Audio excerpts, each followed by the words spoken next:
Hejsa. I've been working on this quilt whenever I have a little bit of time. So I finished all these blocks here with the 9 different prints in them, although some of them have repeats like this one does, but it's fine. It's gonna be a really scrappy quilt, so you're never gonna notice. So this is one of the blocks,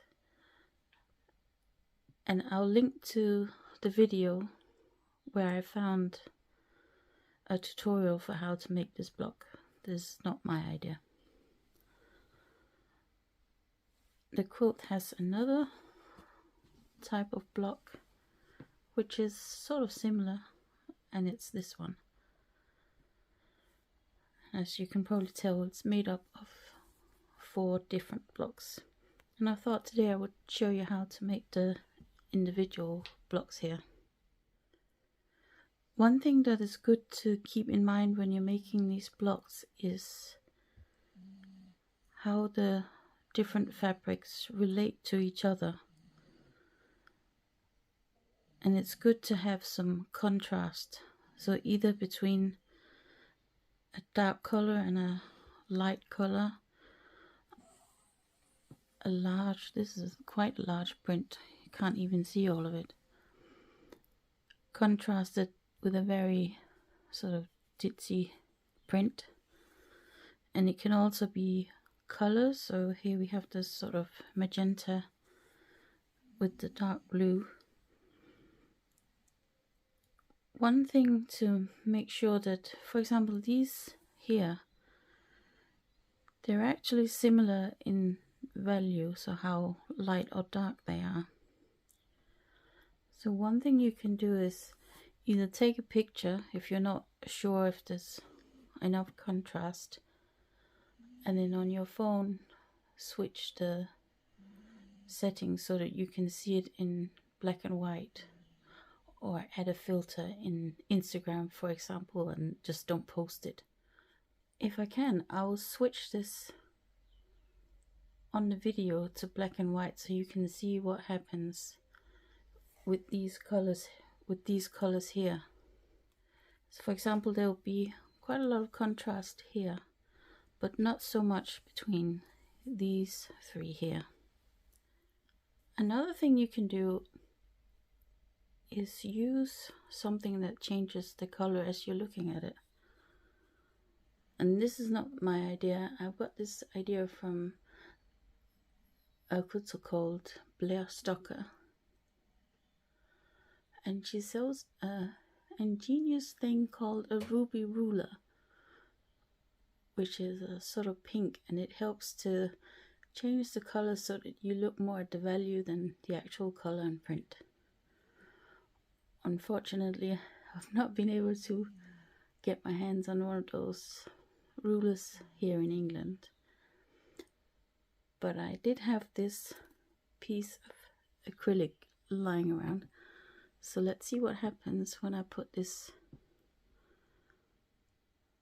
in front of the lens, and you can see how these are very similar, but there's a lot more contrast over here, and the same goes over here.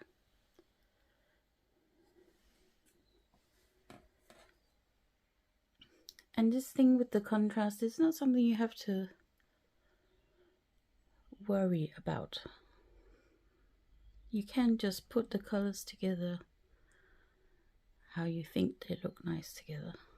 It's not a big deal, and especially with a quilt like this, which is really scrappy, and you can't really control where all of the colors and prints go, and you're bound to end up with something that doesn't have a lot of contrast, or where the colors are really similar right next to each other. It's totally fine. Right, let's have a go at making one of these blocks. So I've actually made some here. These were my test blocks for the ones for the quilt. And I have to say, these are not prints that I would normally put together. Some of them were gifted to me and not really my taste, so I thought I could just use them for a little test block. And then I thought, well, I've got a bunch of other fabrics that I'm not loving so much anymore, so I'm going to make them into a little quilt, maybe a picnic blanket or something. And here you can, without the red plexiglass or acrylic, you can see high contrast between these ones with the white against the browns.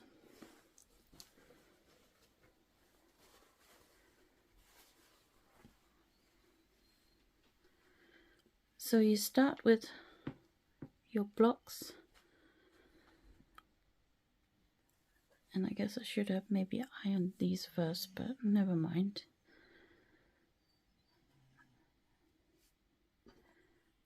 So you want 4 blocks or 4 squares to make a set.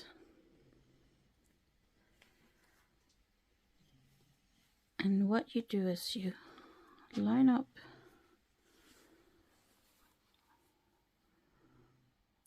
all your blocks, and it's okay if it's not 100% precise. So when you're making these blocks, you want to cut the squares that you start out with at least an inch wider on both sides than what you want to end up with. So these I've cut to 9.5, because I have a ruler that is a handy 9.5. So that means that I'll probably trim them to 8.5. And you want that extra room because you're gonna cut it and sew it together. So you need to account for seam allowance, and also because we're going to sew this on the bias, it tends to sort of suck up a bit more fabric.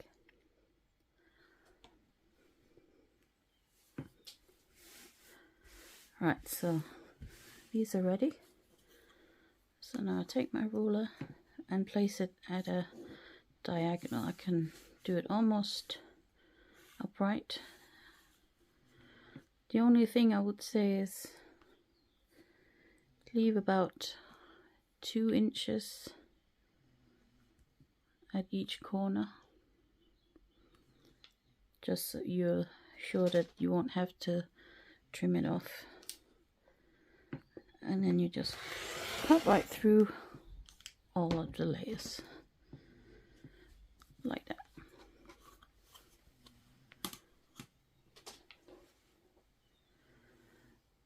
Now the next step you do is you take the top one on the right. I suppose you could do the left, but I tend to do the one on the right, and put that at the bottom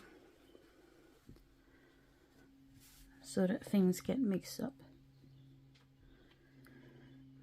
When you're putting them together in your initial stack, make sure that you layer them so that they are, for example, dark light, so that when you put one to the back, it should still be a contrast, I think. Does that make sense? I do like to just check how my fabrics are gonna look together. For this one, I'm not too bothered about what they'll look like because all the fabrics are quite random. So, but I think these are okay.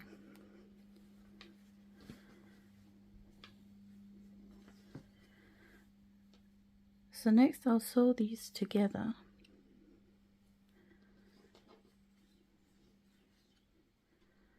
So So that means that this one will be sewn together with this one.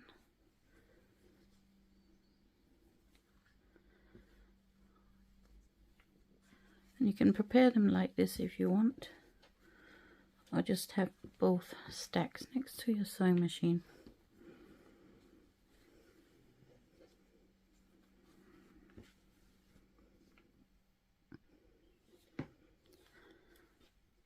So let's take them all to the sewing machine and see how that looks.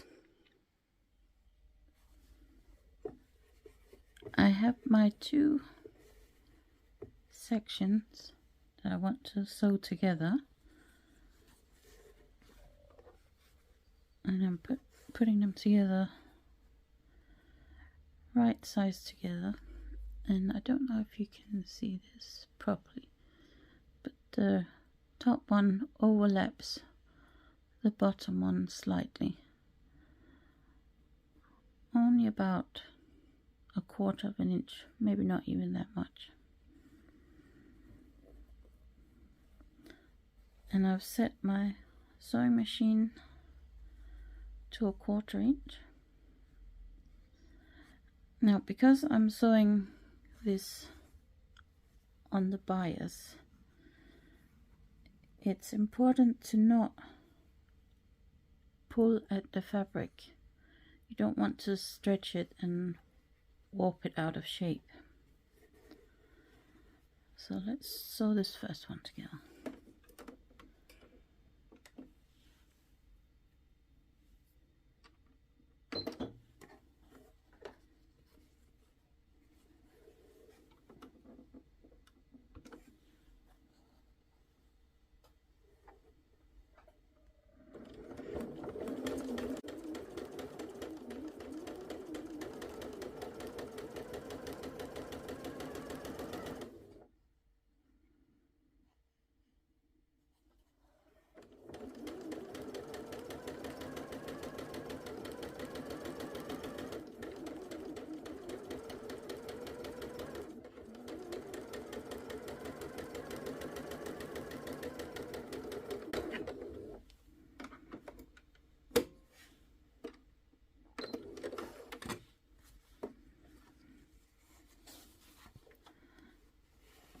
So here's the first one,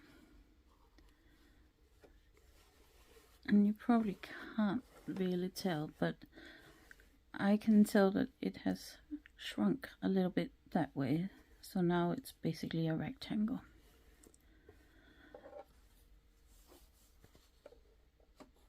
So now all I've got to do is sew all my sets together.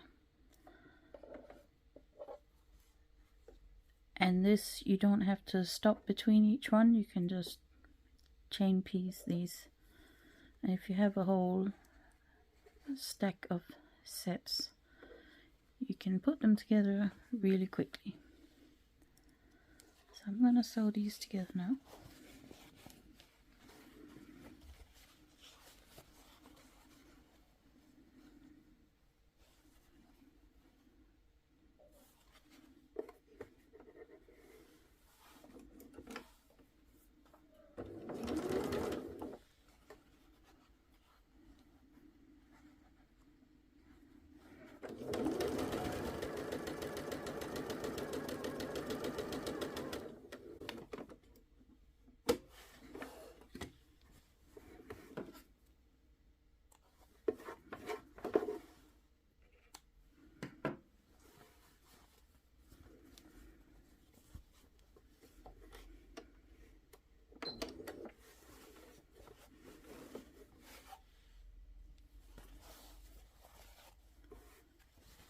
So now I have my 4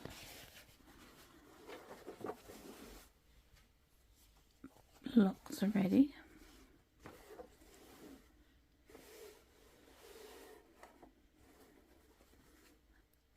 And I have to say, although these are just completely mismatched and I don't really like the fabrics that much, I actually quite like how they turned out.